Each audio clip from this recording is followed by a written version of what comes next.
Hello. If you couldn't already get from the comic you saw before this, I want to talk about abstinence-only education. Specifically, I want to talk about abstinence-only education and how it is not helping to reduce the amount of teen pregnancies, how it is not helping to reduce the number of STDs and STIs, and that's my cat, and it is not helping kids at all because they're left with no knowledge on anything related to their sexual health. So, the first thing we need to talk about is funding. How does abstinence-only education get funded? Well, funding started in 1982 with the Adolescent Family Life Act. Next came the Title V legislation, and that's when abstinence-only education became a bit more mainstream because they outlined an 8-point definition of what abstinence-only education is. Lastly, came the most controversial abstinence-only education called the community-based abstinence education. It is those three programs that help to fund abstinence-only education. Again, they are the Title V from Social Security, the community-based abstinence education from Title XI of the Social Security, and the Adolescent Family Life Act, which is under Title 20 of the Public Health Service Act. So, the federal government supports these three programs, and the amount of money has increased to about $170 million in each fiscal year since 2005. That's going to the abstinence-only education. This is about double what was spent in 2002, and as you can see from this graph, the amount of money is steadily increasing, and funding going to all three of these programs is individually increasing as well. So we now, as I said, are spending $170 million each year to support abstinence-only education. So, okay, fine, we're spending a lot of money supporting abstinence-only education, but what actually is being taught? Is this actually helping anyone? So, as I said before, Title V was the one that provided an 8-point definition of what abstinence-only education is. As you can see on the screen, these are the 8 definitions, the 8 federal definitions of what abstinence-only education is. Fine. So this seems not horrible, but when we get into the details of what abstinence-only education is teaching, we start to realize that it's a lot more harmful than this 8-point definition. So the community-based abstinence education, which is the most controversial, is being taught in about 2/3 of the schools that are using abstinence-only education. And it includes 6 major areas of problems. 1, it includes false information about contraception. The curriculum states that in heterosexual sex, condoms fail to prevent HIV approximately 31% of the time. It also says that a pregnancy can occur 1 out of every 7 times, even when they are using a condom in sexual activity. Both of those claims are horribly false. Condoms help to prevent STDs, STIs, and pregnancy with 99% effectiveness. Number 2, the fact that there's false information about the risks of abortion. The curriculum states that 5 to 10% of women who have a legal abortion will become sterile. Completely false.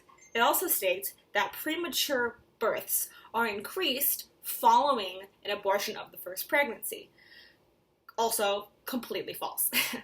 Number 3, there are false and misleading information about the risks of sexual activity.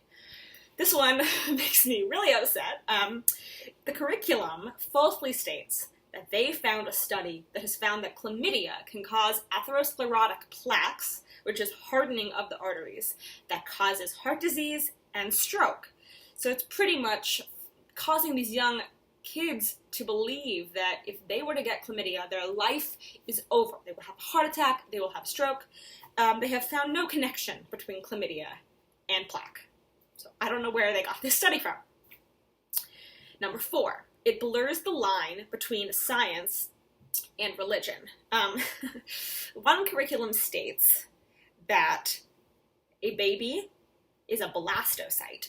A blastocyte is actually a collection of about 200 cells that is going through very rapid cell division in the uterus.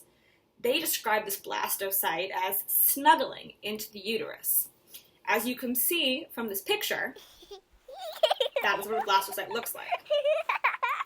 And doesn't it look just so snuggly and cuddly in the uterus? So that is definitely not accurate. That blastocyte cannot snuggle at all. Number 5, makes blatant scientific errors. One curriculum states that if you're exposed to sweat and tears, that is a risk factor for HIV.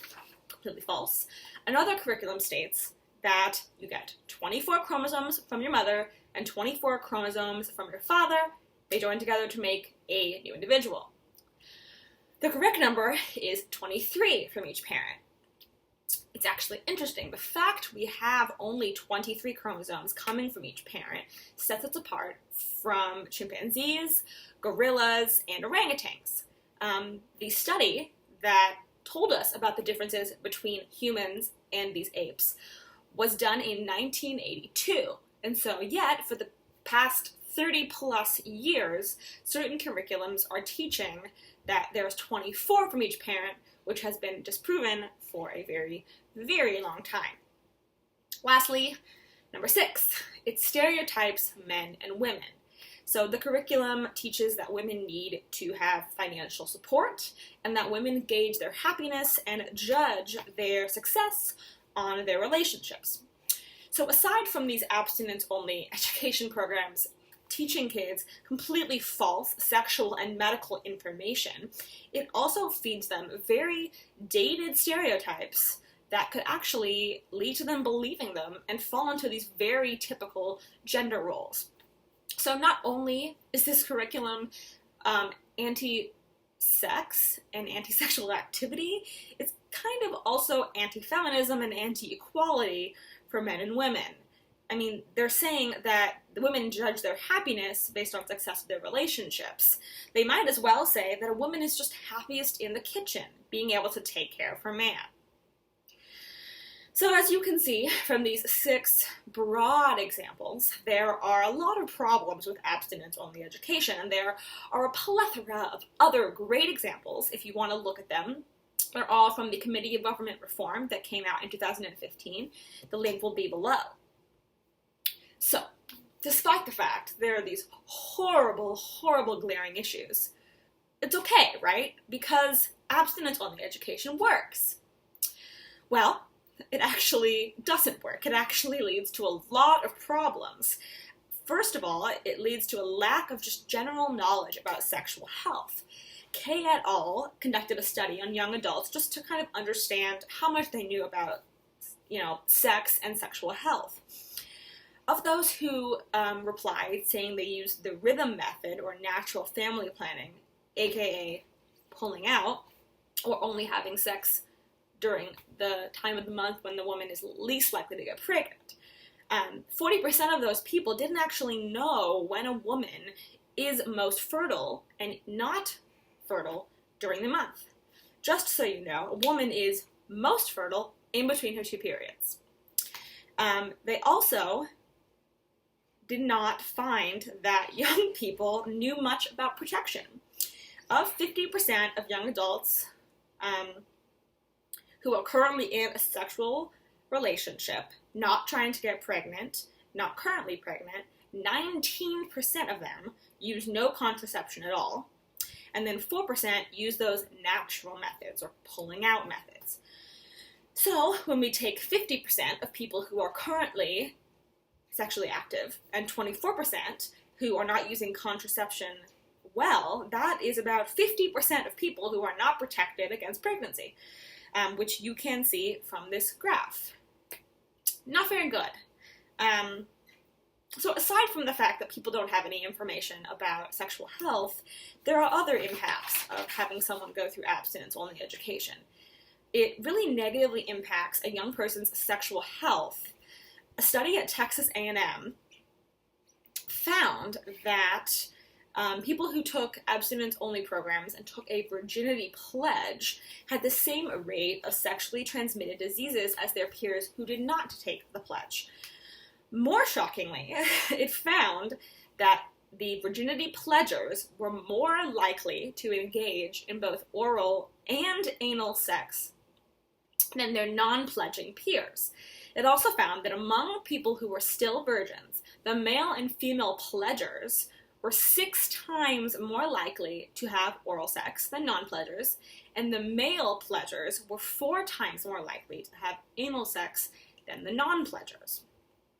And as you can see from this graph, there isn't really much difference in the amount of sexual activity and risky behavior people have, whether they were a pledger or they were not a pledger.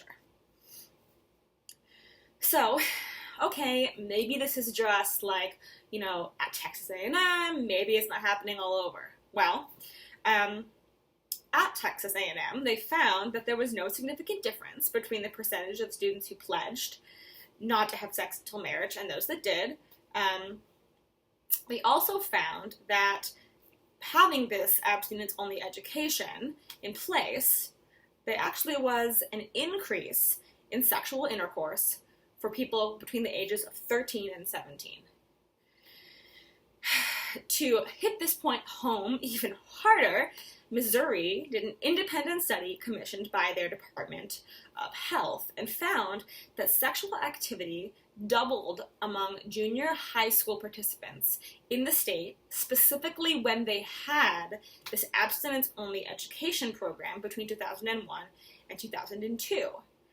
So in these 2 states, as well as many other states that Goodson et al. Found, there was no difference between the people that had abstinence-only and didn't have abstinence-only. And actually, the people who had abstinence-only education actually were more likely to engage in these risky behaviors or oral and anal sex because they felt like they couldn't have the natural vaginal sex because they had to abstain. So, okay, 2 states, but maybe pregnancy's down. Maybe, we just can't see it at a state-to-state basis. Nope. That's not true either. Collins et al. Found that the United States has the highest rate of teen pregnancy of all industrialized nations. There's about 3.75 million teens who contract an STI. There's about 1 million teen pregnancies each year and about 500,000 teen births each year.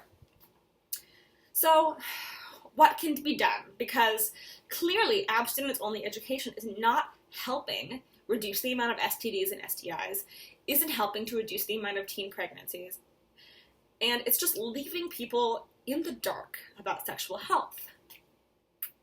So Kaye et al. Recommends that we have a clear, balanced curriculum about the basics, about the anatomy, the reproduction, fertility, pregnancy, sexually transmitted infections, general sexuality, and related issues so people can leave middle school and high school having a good education about how to protect themselves.